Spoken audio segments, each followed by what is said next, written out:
మహాగణుడువును మహోన్నతుడైన మా పరలోకపు తండ్రి, మీ పరిశుద్ధ నామానికి లెక్కలేని వందనాలు అయ్యా, స్తుతులు స్తోత్రాలు చెల్లిస్తున్నాను ప్రభా. అనేక మంది నాయన పిలువబడిన వారు అనేక మంది, కానీ ఏర్పరచబడిన వారు కొద్దిమంది ప్రభా. ఈ యవన బిడ్డలు ఏర్పరచబడిన వారు కొద్దిమంది అయినప్పటికీ నీ ప్రభా, మీ వాక్యం విని ప్రభా, మీకు లోబడి ప్రభా, వారి హృదయాల్ని మీ చేతికి అప్పగించి ప్రభా, నాయన మంచి జ్ఞానం, తెలివి, వివేకంతో నాయన బిడ్డలు నింపటానికి ప్రభా, బిడ్డలను ఏర్పాటు చేసుకుని నడిపించిన విధానాన్ని బట్టి నీకు స్తోత్రములు ప్రభా. ఇంతసేపు పాటల ద్వారా మహిమ పొందారు స్వామి, బిడ్డలు నాయన కంటత వాక్యం ద్వారా మా నాయన మీరు మహిమ పొందారు ప్రభా, నీకు స్తోత్రాలు నాయన. వాక్య ధ్యానంలోకి వెళ్తున్నాం ప్రభా. యవనస్తుల గురించి ప్రభా కొంచెం సేపు మేము మాట్లాడుకోవటం కృప దయచేయమని అడుగుతున్నానయ్యా. మాట్లాడేది నేను కాదు ప్రభా, మీరు మాట్లాడండి స్వామి, నీకు స్తోత్రాలు నాయన. నన్ను సిలువ చాటును మరుగుపరుచుకో నాయన, లేఖన సత్యాలను బయలుపరచు ప్రభా. అయ్యా నీకు వందనాలు చెల్లిస్తున్నాను ప్రభా. నాయన బయలుపరిచిన వాక్యానికి నీరు కట్టి ఫలింపు చేయండి ప్రభా, అభివృద్ధి పరచండి ప్రభా. సియోను ప్రార్థనా మందిరాన్ని ఎత్తి పట్టుకో ప్రభా, ఎత్తైన శిఖరం మీద ఉంచండి ప్రభా. చివరి దినాల్లో, భయంకర దినాల్లో, దుర్దినాల్లో ఉంటుండగా ప్రభా, యవనస్తులు బిడ్డలందరినీ కూడా ప్రభా వాక్యం ద్వారా పట్టబట్టాన్ని కృప దయచేయమని అడుగుతున్నానయ్యా. తోడుకొచ్చిన ప్రతి బిడ్డ హృదయాన్ని మీరు పరికించండి, చూడండి, తట్టండి ప్రభా, నీకు స్తోత్రములు నాయన. యవ్వన కాలంలో మీ కాడి మోసే వారిగా సహాయం చేయమని బిడ్డలందరినీ మీ చేతులకు అప్పగించుకుంటూ యేసు నామమున అడిగి వేడుకొని ప్రార్థిస్తున్న పరమ తండ్రి, ఆమేన్. వాక్యం తీసుకున్నామా? మొదటి సమూయేలు గ్రంథము 17వ అధ్యాయం 55వ వచనం. ఇక్కడేమంటున్నాడంటే రాజు, ఏ రాజు? సౌలు. సౌలు రాజుగా ఉన్నప్పుడు, ఇజ్రాయేలీలందరి మీద రాజుగా ఉన్నప్పుడు అక్కడికి ఎవరు వచ్చారంట? దావీదు వచ్చాడు.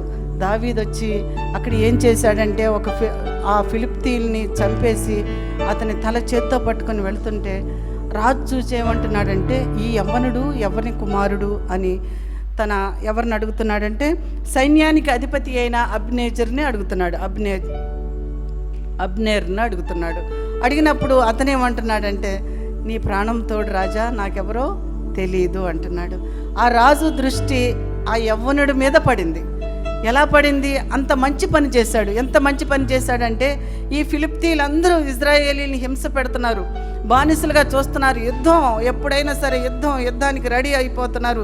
ఇజ్రాయేలీలందరూ భయపడిపోతున్నారు. ఎట్లా అని దేవునికి ప్రార్థన చేస్తున్నారు, విజ్ఞాపన చేస్తున్నారు, బలులు అర్పిస్తున్నారు. ఎన్నో రకరకాలుగా రాజు కూడా ఎంతో హింస పడుతున్నాడు. ఈ యొక్క చిన్న యవ్వనస్తుడు వచ్చి ఏం చేశాడు? గొలియాతును చంపి పారేశాడు. ఆ చంపి పారేసింది ఎవరు ఏంటి అని తెలుసుకోవాలని రాజు ఏమని అడుగుతున్నాడు? ఇతను ఎవని కుమారుడు అని అడుగుతున్నాడు. ఎవ్వని కుమారుడు అంటే అప్పుడు తండ్రి కూడా అక్కడకు రావాలి. ఆ కుమారుడు వల్ల ఎవరికి కిరీటం వస్తుందమ్మా? అక్కడ తండ్రికి. అప్పుడు అబ్నేరు ఏమంటున్నాడు? అయ్యా నీ ప్రాణం తోడు, నాకెవరో తెలీదు. అసలు ఎవని కుమారుడు నువ్వు అడిగి తెలుసుకో అని చెప్తున్నాడు.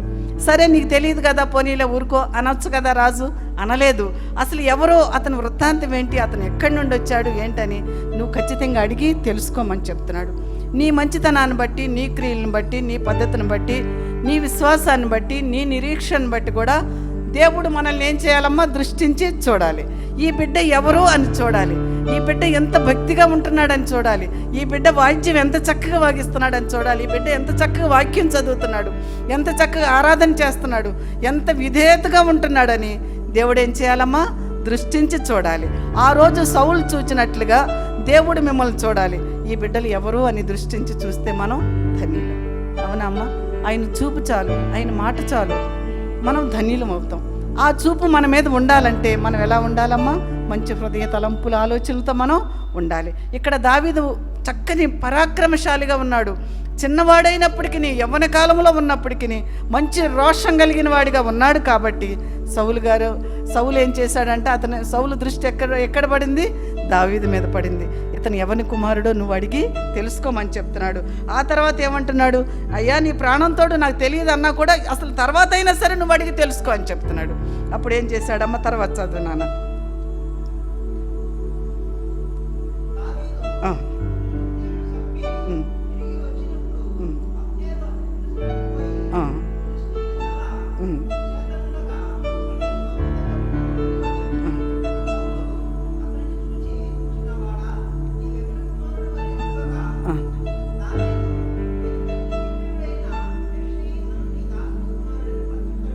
చాలు నాన్న. ఇక్కడ సౌలు అబ్నేర్ ఏం చేశాడు? ఎవరు అని ఇక వెతుకుతూనే ఉన్నాడు. ఎవరి పిల్లాడు ఏంటి అసలు యవన కుమారుడు అని వెతికినప్పుడు ఆ ఫిలిప్తీన్ తల చేత్తో పట్టుకుని వస్తుంటే అబ్నేర్ ఏం చేశాడమ్మా? సైన్యానికి అధిపతి కాబట్టి అధికారంగా దావీదుని చేత్తో పట్టుకొని సౌలు దగ్గరికి తీసుకొని వెళ్ళాడు. దావీదు యవనస్తుడు, వివాహం కాలేదు, మంచి బాలుడు, తండ్రి చెప్పిన మాట వినే బాలుడు కాదు, యవనస్తుడు, తండ్రి చెప్పే మాట వినే యవనస్తుడు అన్నమాట. తీసుకొని దగ్గరికి వెళ్ళినప్పుడు నువ్వు యవన కుమారుడు అంటే నేను బెత్లెహేమీయుడైన యెషయా కుమారుడిని అని చెప్తున్నాడు. ఆ తండ్రికి ఎంత ఘనత వచ్చింది అక్కడ. అవునా అమ్మ? మిమ్మల్ని బట్టి మీ ఘనత రావాలి. ఈ బిడ్డలు ఎవరు అసలు? ఈ వాద్యం వాయించే బిడ్డలు ఎవరు అసలు? నేను వచ్చిన తర్వాత జోసెఫ్ పిల్లల్ని చూసినప్పుడు పిల్లలు చక్క మందిరంలో, జోసెఫ్ పెద్ద కొడుకు అయితే మన పిల్లలతో పాటు 2 గంటల వరకు మందిరంలోనే అసలు ఓడవటం తొడవటం ఇవన్నీ చేస్తుంటే ఎవరయ్యా అని నేను అడిగితే మన జోసెఫ్ పిల్లలమ్మ. దృష్టి బిడ్డల మీద పడాలంటే మనం మంచి పనులు అక్కడ చేయాలి. నిజం నాన్న, అవునా అమ్మ? మంచి పనులు చేసినాడు. కాలేజీలో మీకు ఏదైనా మంచి ప్రైజ్ వచ్చిందనుకోండి, సర్టిఫికేట్ వచ్చిందనుకోండి, తల్లిదండ్రులకి ఎంత ఆనందం, ఎంత సంతోషం. అసలు నా బిడ్డ ఎంతో కష్టపడి చదివాడు, ఇంత గొప్ప కార్యం దేవుడు చేశాడని. అదేవిధంగా ఇక్కడ దావీదుని బట్టి తండ్రికి ఎంతో విలువ అక్కడ వచ్చింది. మీ యవ్వనస్తులను బట్టి మీ తల్లిదండ్రులకు కూడా ఎంతో విలువ వస్తుంది. మీరు చక్కగా చదివి బుద్ధిమంతులుగా ఉండి, చదివే కాదు కానీ దేవునిలో కూడా జ్ఞానం కలిగి ఉండాలి. సన్నిధికి రావాలి, పరిగెత్తుకుంటూ రావాలి, యవనస్తులు బలంగా రావాలి. దావీదు ఫిలిప్తీని చంపడానికి ఎంత బలం పొందుకున్నాడో మీరు దేవుని సన్నిధిలో అంత బలం పొందుకుని మంచి విశ్వాస వీరులుగా, ప్రార్థనా వీరులుగా మీరు ఉన్నట్లయితే దేవుడు మీ పట్ల అనేకమైన గొప్ప కార్యాలు చేయటానికి ఆయన సిద్ధంగా ఉన్నాడు. దేవుడు గొప్ప దేవుడు, మాట తప్పని దేవుడు, మాటిచ్చి నెరవేర్చే గొప్ప తండ్రి. కాబట్టి దేవుని మాటలు మనం వినాలి. ఆ దావీదు ఏమయ్యాడంటే ఇప్పుడు తన తండ్రి ఎవరో వాళ్లకు తెలిసింది. ఆ సైన్యానికి అధిపతి అయిన అబ్నేర్ చెప్తున్నాడు అన్నమాట, అయ్యా ఇతను ఎవరంటే బెత్లెహేమీయుడైన యెషయా కుమారుడు అని చెప్తున్నాడు. తండ్రికి ఘనత వచ్చింది, కుమారునికి కూడా ఘనత వచ్చింది. ఎంత విలువ వచ్చింది అక్కడ మనం చూస్తున్నాం. ఆ తర్వాత ఇంకొక మాట చూద్దామమ్మా. 1 సమూయేలు 20వ అధ్యాయము 17వ వచనంలో కూడా ఒక మాట చూద్దాం.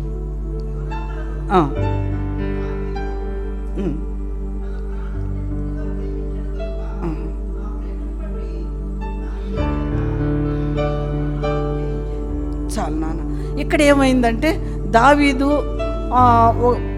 మామూలు మనిషి, సామాన్యమైన మనిషి, గొర్రెలను కాచుకునేవాడు. ఈ గొప్ప పని చేశాడు. ఈ గొప్ప పని చేసినప్పుడు రాజు నద్దకు తీసుకొని వెళ్ళాడు. అక్కడ రాజ కుటుంబీకులందరూ కూడా కలవరం పడి ఉంటారు. ఎవరో చిన్న యవనస్తుడంట ఆ ఫిలిప్తీని చంపేశాడంట. యవనస్తుడు, యవన బిడ్డ, యవన కాలంలో బిడ్డలో ఏ విధంగా ఉంటారంటే మంచి ఆరోగ్యంగా ఉంటారు, మంచి బలవంతులుగా ఉంటారు. యవ్వన కాలంలో నా కాడి మోయిట దేవునికి ఎంతో సంతోషం. యవ్వన కాలంలో ఆయన కాడి మనం మొయ్యాలి, వాక్యం అనే కాడి మనం మొయ్యాలి, దేవుని మాటలనే కాడి మనం మొయ్యాలి, దేవుని సన్నిధిలో ఉరకలేస్తూ ఉండాలి, గంతులు వేస్తూ ఉండాలి. దొంగతనానికి పరుగులు తీస్తారు కానీ మంచితనానికి పరుగులు తీరినాన. సన్నిధికి రండమ్మా అంటే కాసేపు వద్దాంలే, కొంచెం సేపు ఆగుదాంలని సాకులు చెప్తారు. పనికి మాలిన పనులకు వెళ్ళమంటే పరుగులు తీసుకుంటూ వెళ్తారు. యవ్వనస్తులు ఎవ్వరు కూడా అటువంటి పనికి మాలిన పనులు ఎవ్వరూ చేయకూడదు నాన్న. దేవుని సన్నిధిలోకి వచ్చిన బిడ్డలందరూ కరెక్ట్గా ఉండాలి, అవునా కాదా అనే 2 మాటలతోనే ఉండాలని దేవుడు మిమ్మల్ని కోరుకుంటున్నాడు. ఆ రాజు కుటుంబంలో ఉన్న రాజుగారి కుమారుడు ఎవరంట? యోనాతాను. యోనాతాను కూడా యవ్వనస్తుడే. యోనాతానికి దావీదుని చూసినప్పుడు దావీదు పరాక్రమశాలని, దావీదు యుద్ధ వీరుడని కాదు, యోనాతాను కూడా యుద్ధ వీరుడు. అవునా అమ్మా? యోనాతాను కూడా యుద్ధం చేసేవాడు. ఉంటుంది చూడండి అమ్మ, 13వ అధ్యాయం 3వ వచనంలోనే ఎక్కడ ఉంటుంది నాన్న, ఒక్క మాట. 1 సమూయేలు 13వ అధ్యాయము 3వ వచనం చూడండి. అవును అవును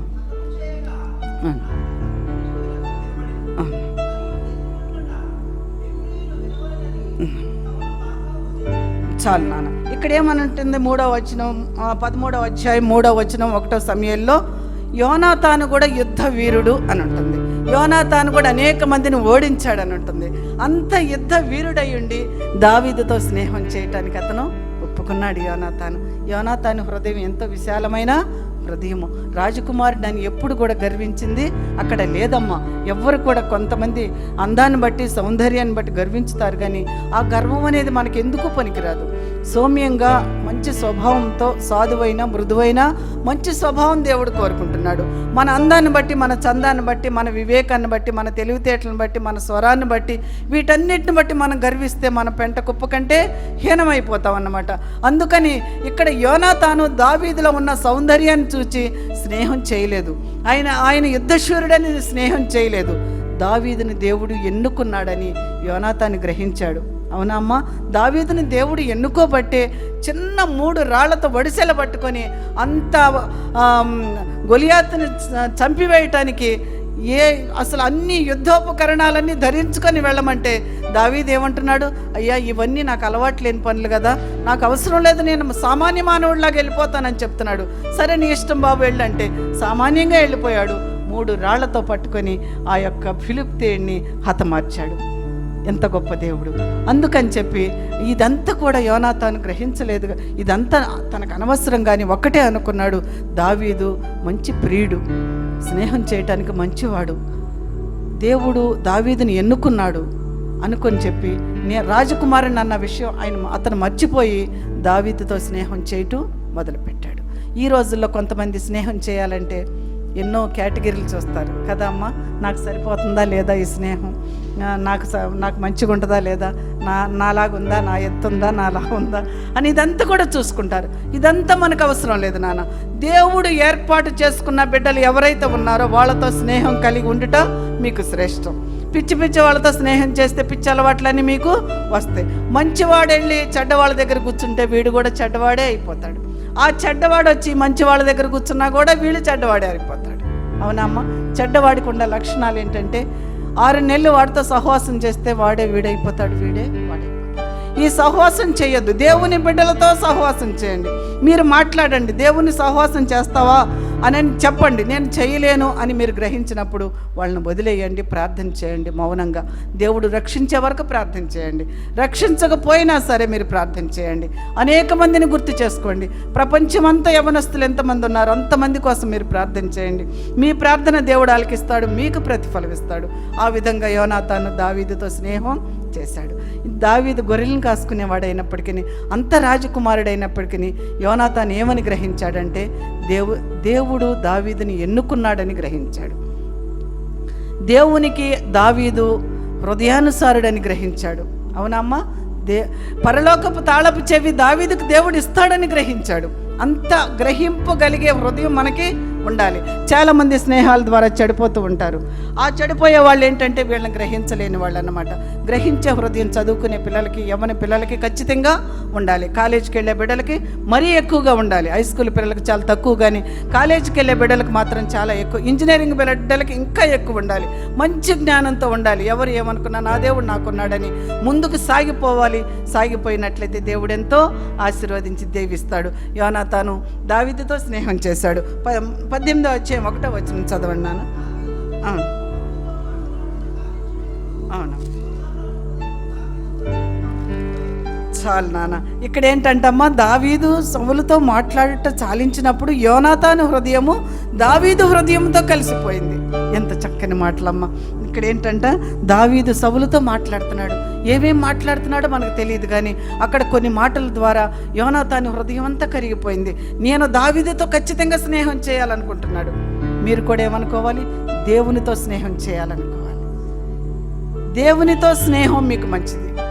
లోక స్నేహము అది వైరం మీకు. అవునమ్మా? లోకంతో స్నేహం చేయొద్దు. లోకం అంతా కూడా ఎలా ఉంటుందంటే అమ్మా, మన కళ్ళకు వింపైందిగా, అందమైందిగా, సుందరమైందిగా, ఎంతో ఇదిగా కనిపిస్తుంది. అది చివరికి ఎక్కడికి తీసుకెళ్తుందమ్మా?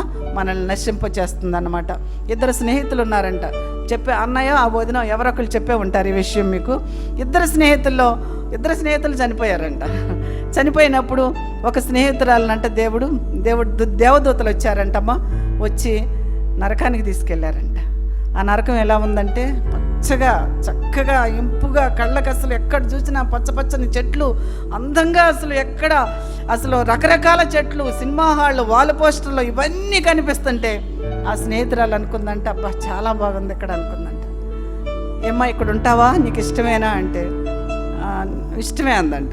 సరే నీకు ఇంకొకటి చూపిస్తా పద అని చెప్పి పరలోకం తీసుకెళ్ళాడంట. పరలోకంలో ఎప్పుడు స్తుతి ఆరాధన.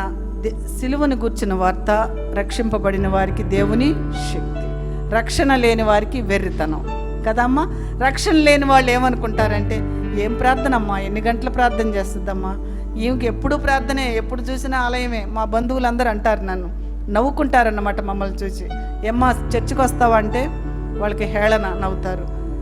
కానీ దేవుడు మనల్ని ఎన్నుకున్నాడు, ఒక పని అప్పగించాడు. మనం దివారాత్రులు ప్రాధేయపడాలి, ప్రార్థన చేయాలి. మన కన్నులు గువ్వ కన్నుల వలె చేసుకోవాలి. అవునమ్మా, మన కళ్ళు గువ్వ కన్నుల వలె ఉండాలి, మన పరుపు తేలిపోవాలి. ఆ విధమైన ప్రార్థన మనం చేసినట్లయితేనే మన కుటుంబాన్ని, మన భర్తని, మన బిడ్డలు, మనం చిన్న బిడ్డలు, యవ్వన బిడ్డలు ఏం చేస్తారమ్మా, మీరు ఆ విధంగా కన్నీరు కార్చి ప్రార్థన చేస్తే దేవుడు మీకు మంచి భవిష్యత్తు ఇస్తాడు, మంచి జ్ఞానం ఇస్తాడు, తెలివితేటలు ఇస్తాడు.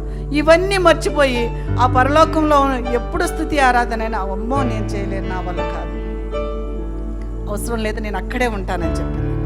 సరే తల్లి మళ్ళా రా, నేను అక్కడ తీసుకొస్తే అక్కడ ఏముందంటమ్మా, అంత పురుగులు, అసహ్యం, పెంట కుప్పలో పిచ్చగా ఉందంట. అమ్మో నేను అసలు ఇక్కడ ఉండలేను అందంట. భ్రమ పెట్టింది. సాతాను ఏం చేస్తున్నానా, మిమ్మల్ని భ్రమ పెడుతుంది. ఆ భ్రమలో ఎవరూ పడవద్దు, దేవుని మాట వినండి. యోనాతాను దావీదుతో స్నేహం చేసినట్లుగా మీరు దేవునితో స్నేహం చేయండి. దేవునితో స్నేహం చేస్తే మీకు ఎంతో మేలు జరుగుద్ది. యవనస్తుల బిడ్డలు ఇంతమంది ఉన్నారని కూడా నేను అనుకోలేదు. పిల్లలు ఎట్లా నడిపిస్తున్నారు అనుకున్నాను, కానీ దేవుని కృప. యవ్వనస్తుల కూడిక ఎక్కువ అవ్వాలని అందరూ ప్రార్థన చేయండి. ఆ విధంగా మీరేం చేయాలంటమ్మా, దేవునితో స్నేహం చేయాలి. ఆ విధంగా చేసినట్లయితేనే దేవుడు మిమ్మల్ని మెచ్చుకుంటాడు. యోనాతాను హృదయము దావీదు హృదయంతో కలిసిపోయాను. యోనాతాను దావీదును తనకు ప్రాణ స్నేహితునిగా భావించుకొని అతనిని ప్రేమించను. ఎంత గొప్ప ధన్యత! యోనాతానికి ఒక ధన్యత దేవుడిచ్చాడు, తర్వాత దావీదుకు కూడా ఒక ధన్యత ఇచ్చాడు. యోనాతాను స్నేహంగా లేకపోతే దావీదు అక్కడ నిలబడలేడు.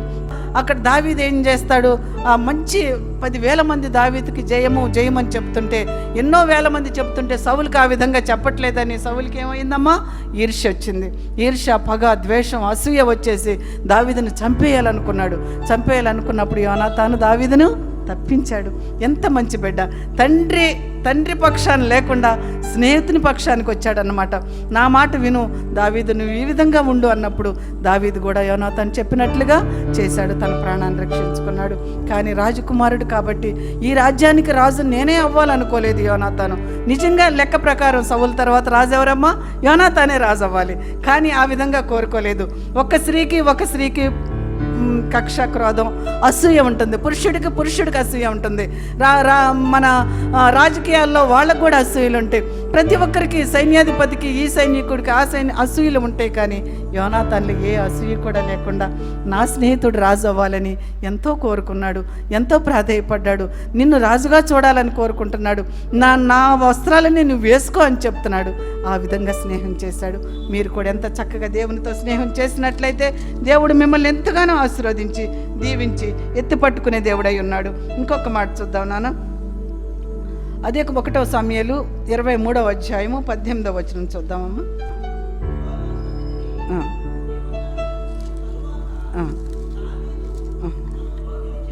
అమ్మా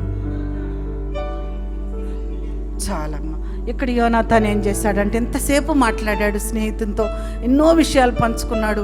మాట్లాడినో ఎన్నెన్నో రకరకాలుగా స్నేహితులు కలిసినప్పుడు మాట్లాడుకుంటారు కదా, దేవుని మాటలే మాట్లాడుకున్నారు. లోక సంబంధమైన మాటలు ఏమి కూడా వాళ్ళు మాట్లాడలేదు. ఈ లోకంలో అయితే 2 బిడ్డలు కలిశారంటే యవనస్తులు అన్నీ ఇటువంటి పిచ్చి మాటలన్నీ మాట్లాడతారు. కానీ యోనాతాను దావీదు దేవుని గురించి మాట్లాడుకున్నారు. మాట్లాడుట చాలించిన తర్వాత యోనాతాన్ ఏం చేశాడంటమ్మా, ఇంటికి వెళ్ళిపోయాడు. దావీదు వనంలో ఆగిపోయాడు. యోనాతాను కూడా దావీదుతో ఉండటానికి ఇష్టపడలేదు. ఒకవేళ నేను ఆలోచన చేస్తా, ఒకవేళ యోనాతాను ఇష్టపడి దావీదు నీతో నేను వచ్చేస్తానంటే దావీదు యోనాతాన్ని తన రాజ్యంలో మరి ఏ విధంగా ఉంచేవాడో దేవుడికి మాత్రమే తెలుసు. ఆ విధంగా ఇష్టపడలేదు యోనాతాను ఇంటికి వెళ్ళిపోయాడు. దావీదు వనం దగ్గర ఆగిపోయి దావీదు పనులు దావీదు చూసుకుంటున్నాడు. వాళ్ళిద్దరు మంచి స్నేహితులు, మంచి ప్రేమ కలిగిన వాళ్ళు. వాళ్ళ హృదయం పెనవేసుకుని ఉంది. మీరు దేవునితో పెనవేసుకుని ఉండండి. ఈ వాక్యం మనకి ఎందుకు పరిశుద్ధ గ్రంథంలో రాయబడి ఉందంటే, దావీదు దేవునికి సాదృశ్యంగా ఉన్నాడు. యోనాతాను ఒక విశ్వాసిగా ఉన్నాడు. వాళ్ళిద్దరు హృదయాలు పెనవేసుకొని ఉన్నాయి. మీరు మాట్లాడండి, నాతో మాట్లాడు ప్రభు అన్నప్పుడు దేవుడు మీతో మాట్లాడతాడు నాన్న. మెల్లనైన స్వరాన్ని వినిపిస్తాడు. యవనస్తులను దేవుడు కోరుకుంటున్నాడు, ఆయన పిలుచుకుంటున్నాడు, ఆయన ఆహ్వానిస్తున్నాడు. యేసయ్య కూడా 30వ సంవత్సరం నుంచి 33.5 సంవత్సరాల వరకు ఆయన సేవ చేశాడు. 3.5 సంవత్సరాలే సేవ చేశాడు. లోకమంతా వాక్యాన్ని ప్రకటించబడింది. ఆ బెత్లెహేము, ఆ యెరూషలేము అంతా కూడా వాక్యం ప్రకటించబడింది. ప్రపంచం అంతా ప్రకటించబడింది. ఎంత గొప్ప ధన్యత! అంత గొప్ప దేవునికి మనం స్నేహం కలిగి ఉండుట మనకి ఎంతో మేలు, మనకెంతో ఆశీర్వాదం. యవనస్తులు ఖచ్చితంగా మీరు దేవునితో స్నేహం చేయాలని ఇంకొక మాట చూద్దాం నాన్న. 127వ దావీదు కీర్తన 4వ వచనం చదువు.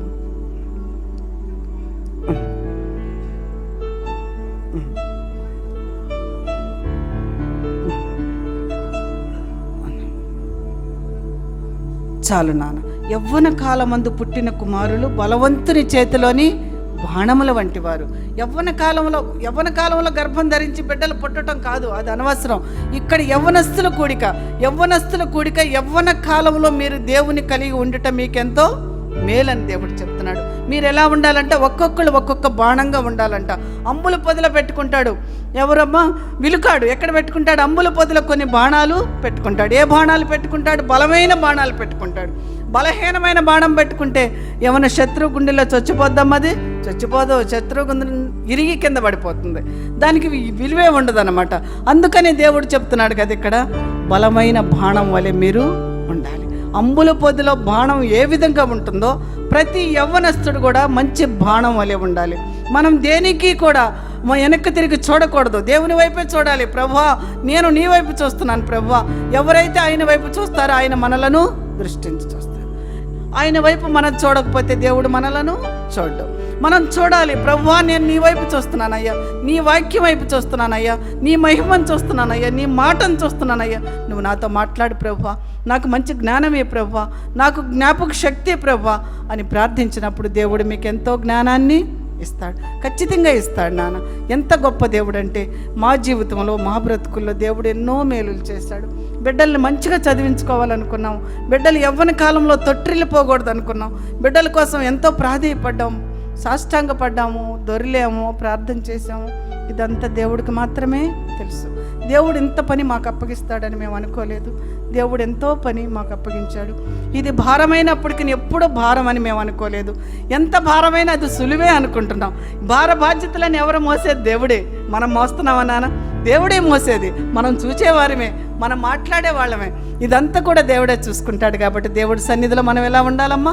సంతోషము, ఆనందము, ఆ ఆనంద గీతాలతో ఆయన్ని సంతోషపరచాలి, ఘనపరచాలి. సూచక్రియలు, మహత్కార్యాలు జరగాలి. యవనస్తులు మీరు మాత్రం తల్లి తండ్రులకు మంచి పేరు తెచ్చే బిడ్డలుగా ఉండండి. ఆ రోజు సౌలు చూచినప్పుడు ఈ యవ్వనస్తుడు ఎవరు అని అడిగినప్పుడు ఎవరి కుమారుడు అంటున్నారు. ఎక్కడి నుండి వస్తుంది? మీరు తప్పు చేస్తే తల్లిదండ్రులకు ముందే తప్పు పేరు వస్తుంది. తల్లిదండ్రులు హీనంగా చూస్తారు మీ వల్ల. అవునా అమ్మా? మీరు ఏదన్నా చిన్న పొరపాటు చేసినా కానీ నీ తల్లికి నీ తండ్రికి అక్కడ గౌరవ మర్యాదలు ఉండవన్నమాట. మీరు బలంగా ఉన్నారనుకో, మీరు చక్క నిప్పు అగ్ని వలె ఉండాలి. పరిశుద్ధ అగ్ని ఏ విధంగా ఉంటుందో పట్టుకుంటే కాలిపోయేటట్లుగా ఆ విధంగా మీరున్నట్లయితే దేవునికి సంతోషం, సంఘానికి సంతోషం, తల్లిదండ్రులకు కూడా సంతోషం. ఆ విధంగా ఆ రాజు ఈ యవ్వనస్తుడు ఎవరో అని ఏ విధంగా మాట్లాడు. ఇంకొకసారి చూడండి నాన్న, ఒక్క మాట చెప్పి నేను ముగిస్తాను. 1 సమూయేలు 17వ అధ్యాయము 55వ వచనంలో, అవును,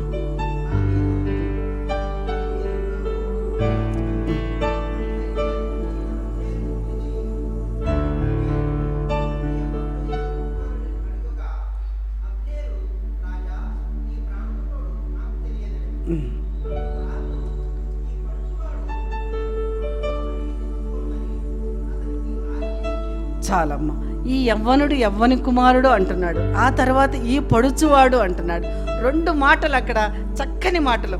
ఈ యవ్వనుడు యవ్వని కుమారుడు, ఈ పడుచువాడు యవ్వని కుమారుడు. ఎంత చక్కగా ఆ రాజు దృష్టిలో ఆ యొక్క దావీదు పడిపోయాడు. ఆ రాజు దావీదు పడిపోయాడు. ఎంత చక్కగా మీరు కూడా దేవుని యందు భయభక్తులు కలిగి ఉంటే దేవుడు కూడా మిమ్మల్ని చూడాలి. ఈ బిడ్డలు ఎవరు? ఇంత ప్రార్థన చేస్తున్నారు, ఇంత విజ్ఞాపన చేస్తున్నారు, ఇంత చక్కగా వాయిద్యాలు వాగిస్తున్నారు, చక్కగా పాటలు పాడుతున్నారే, ఇంత వినయంగా ఉన్నారు, ఇంత విధేయతగా ఉన్నారని దేవుడు మిమ్మల్ని కూడా దృష్టించి చూడాలి. దైవజనులు ఏదైనా పని చెప్పినప్పుడు అది పరిగెత్తుకుంటూ చేయాలి. చేయాలా అని నీరసంగా వెళ్ళకూడదు. యవ్వనస్తులు ఎప్పుడూ నీరసంగా ఉండకూడదు. ఎవరన్నా నీరసంగా ఉన్నారంటే దేవుడు ఇంకా నీరసం చేసేస్తాడమ్మ. అది మాత్రం నిజం. మీరు ఎంత నీరసంగా ఉన్నా సన్నిధికి వచ్చేసరికి ఏమైపోవాలి? యాక్టివ్ అయిపోవాలి, బలంగా ఉండాలి. అంతేగాని ఏళ్లాడుకుంటూ ఎప్పుడు కూడా ఉండకూడదని చెప్తున్నాడు. యవ్వనస్తులు ఎలా ఉండాలి? బలమైన బాణం వలె ఉండాలి, అంబులు పొదిలో ఉన్న బాణం వలె ఉండాలి. ఆ విధంగా ఎవరైతే ఉంటారో వాళ్ళని దేవుడు చూస్తాడు. ఈ యవ్వనుడు యవ్వని కుమారుడు, ఈ పొడుచువాడు యవ్వని కుమారుడు అని అక్కడ సౌలు అడుగుతున్నాడు. దేవుడు మిమ్మల్ని కూడా అడుగుతున్నాడు. ఈ యవ్వనులు ఎవరి బిడ్డలు, ఈ పొడుచువాళ్ళు ఎవరి బిడ్డలు అని అడుగుతున్నారు. ప్రతి ఒక్క దానిలో కూడా మీరు సంతోషంగా ఆనందంగా ముందుకు సాగటానికి దేవుడు కృపను ఇచ్చాడు. ఈ కృపను బట్టి దేవునికి ఎన్నో స్తుతులు. మీరు దేవునితో స్నేహం చేయండి, మనుషులతో స్నేహం అవసరం లేదు నాన్న.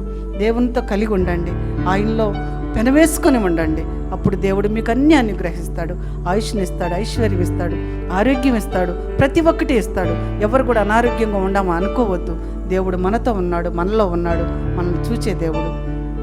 ఆ విధంగా ఉంటారని నేను కోరుకుంటున్నాను. దేవుడి మాటలు దీవించి ఆశీర్వదించును గాక. ఆమేన్.